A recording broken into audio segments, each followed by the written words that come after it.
Well, he has had many titles over the years: husband, doctor, father, former state senator. Now Richard Thien is after a new one, mayor of Sacramento.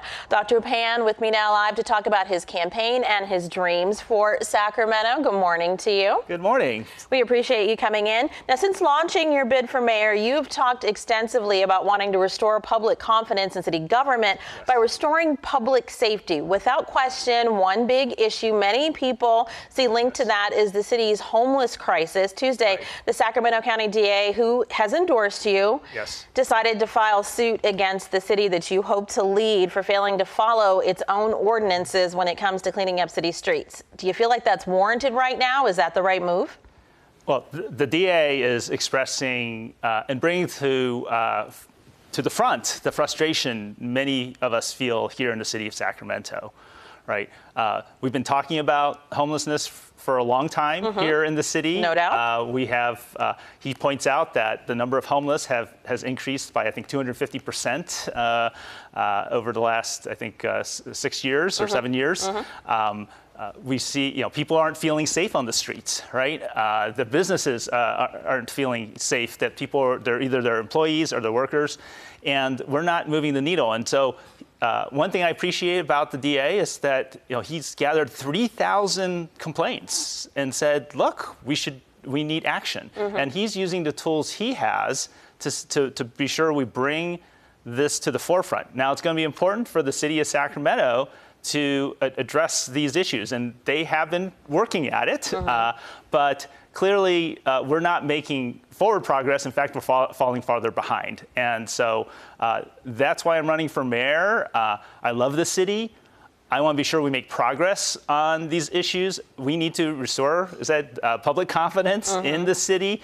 People have to feel safe in the city. They have to be safe in the city, and we got to help people get housed, and we cannot continue to have the situation we have now where there's blight and trash and all these other problems, and people don't feel safe in the very city that they live in.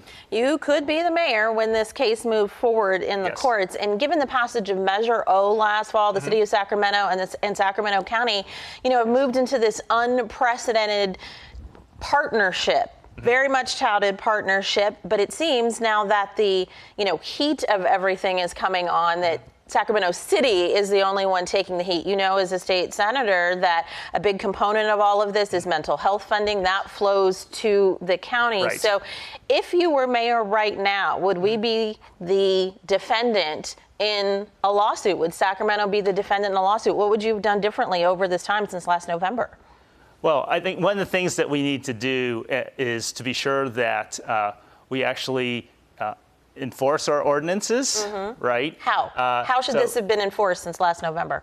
Okay. Well, actually, part of our challenge is that, for example, we need to we have a lot of vacancies on our law enforcement, right? So we should be working to fill those vacancies so we have enough police staff. One of the things I make note is the last city council meeting, the city staff reported that they get approximately on average 120 complaints related to homelessness over 311 every day, yet it takes an average of 2 weeks or actually greater than 2 weeks to respond, to address that.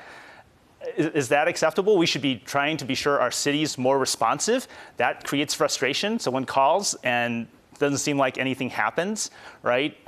We heard about an encampment being cleared out. I think was it today or yesterday, right? Now, the city said it wasn't related to the DA's action, but I would also note that people have been complaining about that for I think it's been there for over a year and a half, right? So you think addressing those things quicker would be what the hallmark of your leadership would have been if you had been in place since last November? Yes, I'm going to have a relentless focus on addressing these issues. And so we have to be much more responsive, and we need to be focused on responding to the concerns of the people in the city, right? So people are complaining, they're reporting, and they're frustrated because they don't see anything changing. They don't see anything happening. And so we need to change that. Okay, let's change focus for just a second. Given going way back, you had death threats, you had to get a restraining order when you pushed for tighter vaccine protocols for children, for public school children.